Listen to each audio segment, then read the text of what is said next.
Somehow this is your first Comic-Con, right? I know, I don't know how that happened. Yeah, what's up with that? I know, it's bizarre. A few years ago, Warner Brothers said that they asked me if I could come, and I wasn't available, and I told them that, but then they did that thing of kind of heavily implying that I would be here by just saying, like, Harry Potter stars will be present, and it wasn't any of us, so I think people thought that I'd sort of, not gone intentionally, but that was obviously not the case. But yeah, I'm very glad I finally made it. And you were walking amongst the con. Yes, yeah, it was and great. you were dressed up. Yes, as Spider-Man.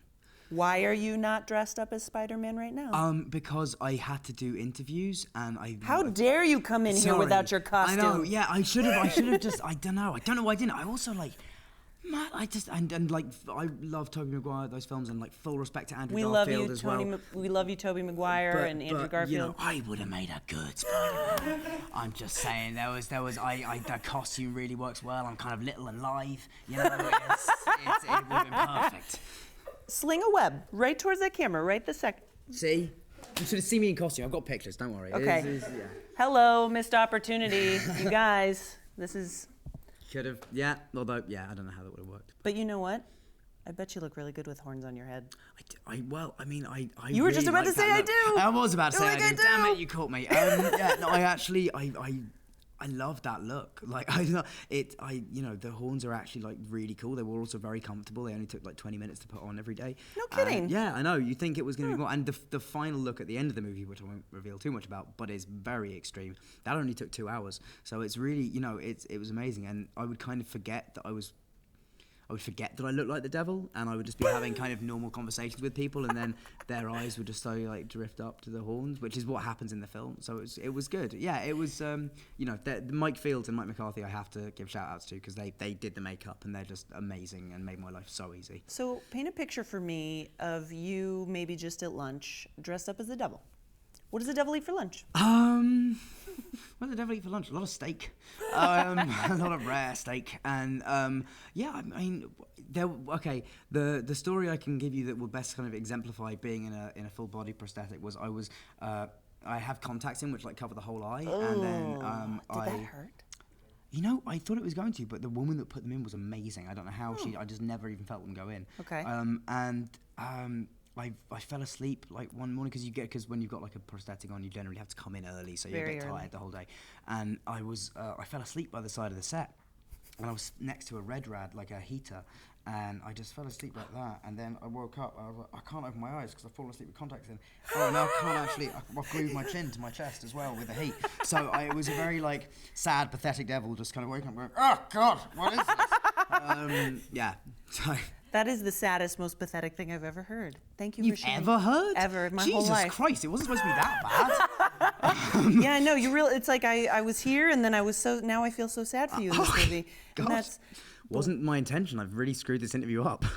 I'm so sorry. Yeah, sorry, God, where do we go from here? Actually, why don't we just talk about the movie itself? Okay, yeah, good idea. This is based on a book that's by Stephen King's son. Yes, Joe Hill. And he couldn't have taken his dad's name because then he would have been joking. He's an amazing author, and he's also the only person I've ever been in an interview with that talks more and faster than I do.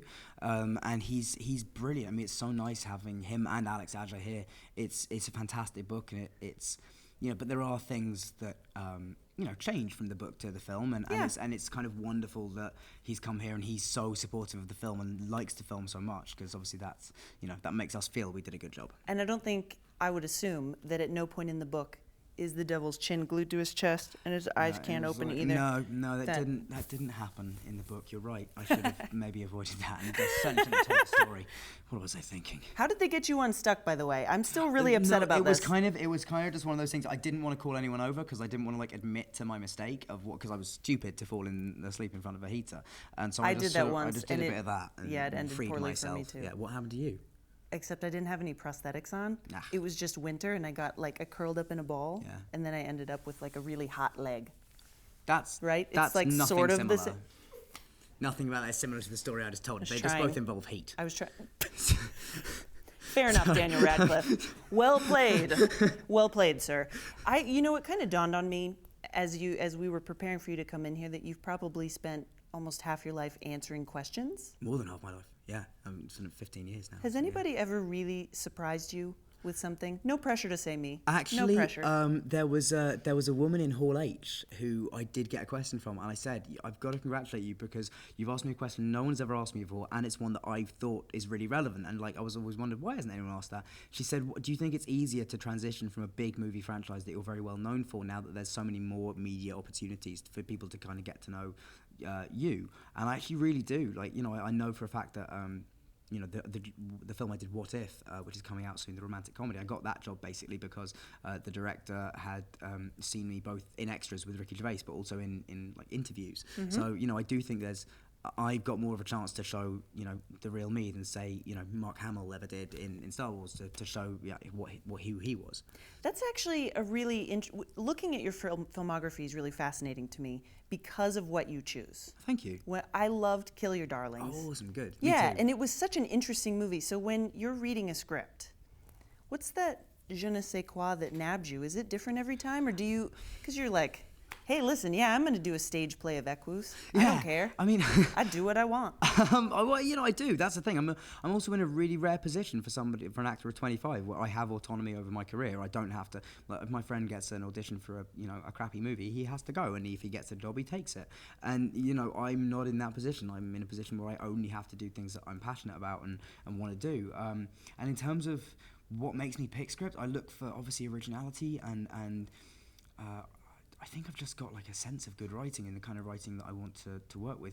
And particularly like a movie like Horns, I enjoy because it takes an idea that we can kind of all relate to, not the idea of being accused of killing your girlfriend, but the idea of kind of, you know, loneliness and being an outsider and dealing with loss.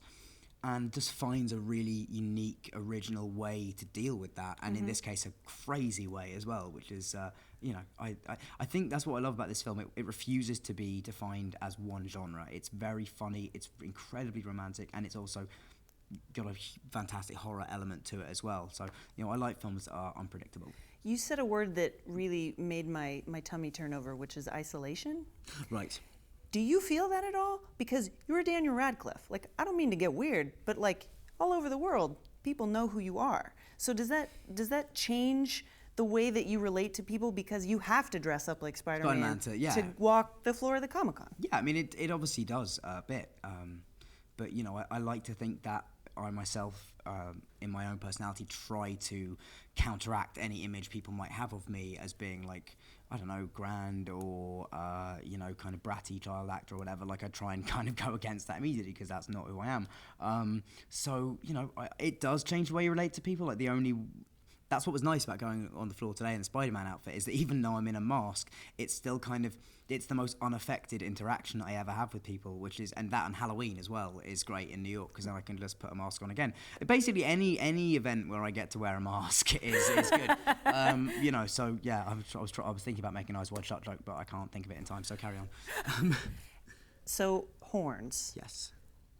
More scary, less scary than Woman in Black, which, side note, I sat in front of a row of teenage girls who screamed so loud that I think I still have hearing problems to this day. That's what we wanted. I think it's got less of the kind of, you know, jump scare moments, but I think it's a deeper film in terms of the arc of the emotions and the range of emotions that the character goes through. I think even though the things that happen aren't necessarily in the moment aren't scarier, the film as a whole is sort of more horrifying than The Woman in Black. Got it. I like horrifying. Oh yeah. Final question.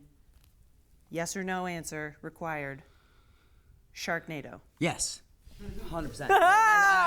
I'm a massive Asylum fan, and sci-fi original movies, and like I watched Sharktopus again the other day. I'm well into all that. Like what was some of my favourites? Have you seen Dragon Wasps? What? Oh man, Dragon Wasps. Oh my God! Do they breathe fire? They do indeed. Yes. Yeah. And have you actually? And this on another note, have you seen Big Ass Spider? Of course I have. That's an awesome movie. That's it is. It's not. I'm not even like joking around. Mike Mendez directed that. Greg Grumbine is in it. The lead guy, Greg, what's his surname? Greg Grunberg is the Grunberg. He is amazing in it. Like, it's one of those things, and it goes back to something Joe Hill was talking about today, where he talks about, it doesn't matter what the effects are like. It doesn't matter it matters if you care about the lead characters. Right. And it doesn't matter that the effect of the spider at the end is not great and is clearly an effect, because you care about them. You care about whether they're going to get through it. And it's brilliant. So kudos to Big Ass Spider. Woo! Big Ass Spider!